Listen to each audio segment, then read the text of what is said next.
जम्मू कश्मीर के पुंछ में शनिवार को वायुसेना के काफिले पर हमला हुआ था, जिसमें 1 जवान शहीद हो गए और 4 जवान गंभीर रूप से घायल हो गए। हादसे के बाद सेना के जवान पूरी मुस्तैदी के साथ जांच में जुटे हुए हैं। भारतीय सेना के जवानों ने कई इलाकों में कड़ी सुरक्षा जांच जारी रखी है। तीसरे दिन भी आतंकियों की धरपकड़ के लिए जंगलों को खाली कराया जा रहा है। इसी के साथ करीब 18 से 20 लोगों को हिरासत में लेकर पूछताछ की जा रही है।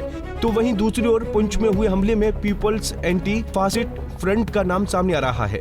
यह आतंकी संगठन जैश-ए मोहम्मद से संबंध है। PAFF ने पिछले साल भी इसी तरह का हमला किया था। इस बीच सेना ने 2 आतंकियों के स्केच जारी किए हैं और जानकारी देने वालों को 20 लाख का इनाम देने की घोषणा की है।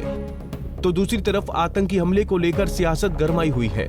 आतंकी हमले पर बीजेपी चुनावों को प्रभावित करने के लिए ऐसी घटनाओं को अंजाम देने का आरोप लगाते हुए चन्नी ने कहा कि इस तरह के हमले पूर्व नियोजित है और बीजेपी की चुनावी सभाओं को मजबूत करने के लिए इन्हें अंजाम दिया गया है। उन्होंने आतंकी हमले को बीजेपी का चुनावी स्टंट बताया। ऐसा है कि ये स्टंटबाजी हो रही है, हमले नहीं हो रहे।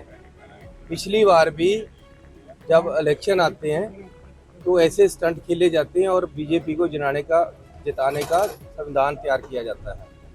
ये तैयार किए हुए सारे पहले से तैयार करके हमले करवाए जाते हैं। ये बीजेपी को जिताने का एक स्टंट होता है, इसमें सच्चाई नहीं होती। लोग मरवाने और लोगों के लाशों पे खेलना ये बीजेपी को आता है। चरणजीत सिंह चन्नी के बयान को लेकर कांग्रेस सवालों के घेरे में आ गई है। केंद्रीय मंत्री अनुराग ठाकुर ने चन्नी के इस बयान पर कहा, ये घटिया बयान है, ये उनकी मानसिकता को दर्शाता है। ये दुर्भाग्यपूर्ण है कि कांग्रेस इतनी अच्छी राजनीति करती है। राष्ट्रीय सुरक्षा को लेकर भी कांग्रेस गंभीर नहीं है और ये भी दिखता है कि कांग्रेस जिसके राज्य में हजारों किलोमीटर भूमि एक्साइचिन एरिया में लद्दाख के ऊपर भी चलेगी, जो चीन ने कब्जा कर लिया, पाक अधिकृत कश्मीर बन गया, कच्चा थीवू आइलैंड दे दिया और अब हमारी सेना को कमजोर करने के लिए कहते हैं परमाणु हथियारों को नष्ट कर देना चाहिए और अब उसके बाद एक और घटिया बयान दे दिया। ये ओछी मानसिकता कांग्रेस की दिखती है। तो वहीं बीजेपी नेता अजय आलोक ने चन्नी के बयान को लेकर कहा कि देश के जवानों को लेकर ऐसी घटिया राजनीति केवल कांग्रेस पार्टी ही कर सकती है, यही उनके संस्कार हैं। उनका नाम चरणजीत सिंह चन्नी है, उनका दिमाग घास चरने गया हुआ है। एक पूर्व मुख्यमंत्री को इस तरह की घटिया बात करना शोभा देता है? देश के जवानों पे, सेना के जवानों पे, एयरफोर्स के जवानों पे घटिया राजनीति ये कांग्रेसी पार्टी कर सकती है उसी के संस्कार में। इनको जब सेना का चीफ गली का गुंडा लगता है तो जवानों की शहादत पे ये राजनीति नहीं करेंगे तो क्या करेंगे? अभी चन्नी का बयान ठंडा भी नहीं हुआ कि पटना में तेज प्रताप यादव ने भी इसी तरह की बात कही। उन्होंने कहा, जब भी चुनाव आते हैं पुलवामा और आतंकवादी हमले होते हैं। चुनाव आता है तो मोदी जी हड़बड़ा करवाते हैं लोगों को, केवल इन लोगों ने लड़वाने का काम किया, हिंदू मुसलमान कराने का। सही जो हुए है ये सब किसके वजह से हुआ? ये मोदी जी के वजह से हुआ, तो पहले कहाँ कोई सही था? इस बीच शहादत पर विपक्ष की पॉलिटिक्स को लेकर बीजेपी नेता रविशंकर प्रसाद ने भी मुंहतोड़ जवाब दिया।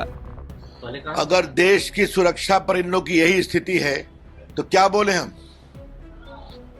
मोदी जी की सरकार है, आतंकवादियों के खिलाफ इस तरह से खड़ी रहती है, लेकिन क्या ये लोग आतंकवादियों के पक्ष में बोल रहे हैं? याद करिए क्या कहा था राहुल गांधी ने, उरी के बाद सबूत दीजिए, बालाकोट के पास सबूत दीजिए। क्या कहा था राहुल गांधी ने कि शहादत पर ये लोग राजनीति करते हैं, याद है ना आपको? वही बात तेजस्वी बोल रहे हैं। ये लोग आतंकवादियों के साथ समझौता करते हैं, PFI के खिलाफ कार्रवाई नहीं करते क्योंकि इनको वोट बैंक चाहिए। इतने हताश हो गए।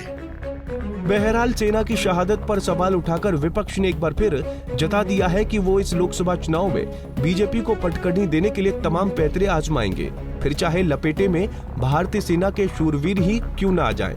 ऐसे में देखने वाली बात ये होगी कि सत्ता की ये लड़ाई कहीं आगे चलकर देश प्रेमी वर्सेस देश विरोधी ना हो जाए। Bureau report, Punjab Kesari TV. हमसे जुड़े रहने के लिए हमारे YouTube चैनल को सब्सक्राइब करें और नई वीडियो की नोटिफिकेशन के लिए बेल आइकॉन को दबाएं।